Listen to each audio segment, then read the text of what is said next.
Well, did you know that after 30, most adults begin to experience decline in muscle health? Adequate protein intake along with exercise is crucial to build and maintain muscle health. Hello and welcome to Protein X Protein Abhiyan, where we talk to doctors, dietitians, wellness coaches to learn why protein is an essential element for maintaining a healthy lifestyle. Today we are joined by Dr. Vanita Arora, Senior Consultant Cardiac Electrophysiologist and Interventional Cardiologist at the Indraprastha Apollo Hospital. Dr. Arora, thanks very much for joining us on Protein X Protein Abhiyan. Our first question to you, Dr. Arora, how important is protein for good health? So each and every element of our body, whether it is hair, nail, heart, muscles, they all need proteins to function normally.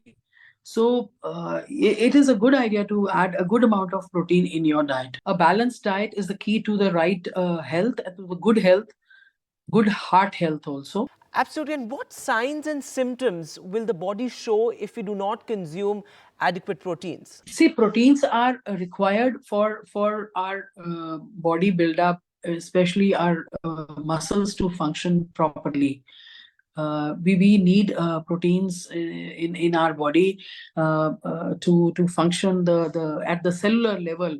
The function which happens, the proteins are required. In patients who have protein loss because of any condition, you should see they are not even able to respire properly. They're not even able to take in a deep breath. Their respiratory movement of the chest doesn't happen because that effort to take in a breath requires a good amount of proteins to be in the body.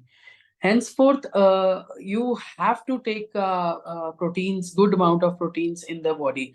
What happens is, what I've seen with age, once the age, people start to age, say around 65, 70 years of the age, the protein content in the diet goes on decreasing. Especially, most of our elderly citizens, they have become vegetarians. I don't know why, what happens to them that they give up non-vegetarian. So the protein content in their diet becomes very, very less.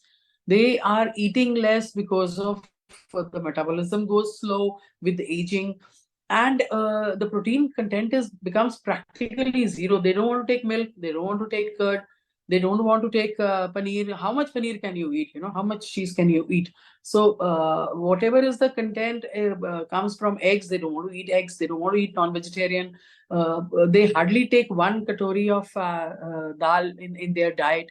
So you will see that they start to lose the muscle mass. They start to become very weak, and the energy starts to lack. Now, this is all happening because they are not taking their dietary proteins properly. Now, while we're on the conversation around protein, there are also many myths about protein and heart. How do you think proteins impact the heart? The natural proteins come either from the vegetables, from the pulses, from the normal food that we eat. They are good for the heart. You take proteins, natural proteins in form of eggs, fish, chicken. They are good for the heart. Red meat, I do not recommend red meat because that increases the cholesterol, and the protein is very heavy with lots of fats. So that I avoid for my patients. They can take once in a while, once in 2-3 months. Yes, of course, they can take if they are non-vegetarian and they enjoy taking red meat. But apart from that, the natural meats that we take as fish is very good for the heart. You can avoid in the seafood. You can avoid taking prawns.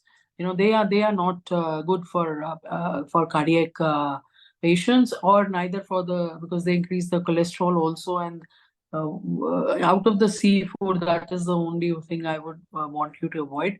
But apart from that, natural proteins, see the vegetarians are for their protein diet, they have to use egg, they have to use cheese, paneer, and curd. In these protein items, I always ask them to alternate these items. In the day they are taking milk, they should not take paneer. The day they are taking paneer, they should not take curd.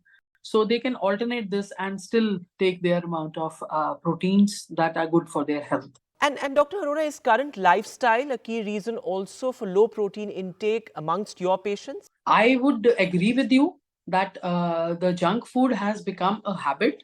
The youngsters, they are very busy in their lifestyle, in their work, that they catch a burger as their meal, one meal, instead of, having a proper meal of dal, sabji, and paneer or something, or a chicken leg piece or something. They just go around taking, what should I say? Should I call the junk food as garbage? Because that's what exactly it has become. I really sincerely want people to start eating home cooked food. If you start taking your tiffin, go back to the school time, take your tiffins with you. At least the home cooked food is a balanced diet. It is not junk that you are eating. You are only eating carbs which are getting converted into fats in the body or sugars in the body, and you are eating no amount of protein in that diet. In the junk foods, a packet of chips becomes a lunchtime thing, or some French fries become a lunchtime thing. So keeping a balanced diet is very, very important. I think if you start taking tiffin from home, uh, at least you will have a better amount of proteins in your diet to keep you going in very nicely. The eating habits of the youngsters nowadays is actually very, very bad, very bad. Absolutely. And with that, we come to the end of the segment of Protein X Protein Abhiyan. But do send us your suggestions on what more would you want us to discuss about protein here. Write to us on our social media handles or log on to ndtv.com/protein abhiyan and take the pledge. Use hashtag Protein Pledge. That's it on this edition of Protein X Protein Abhiyan. Do keep watching.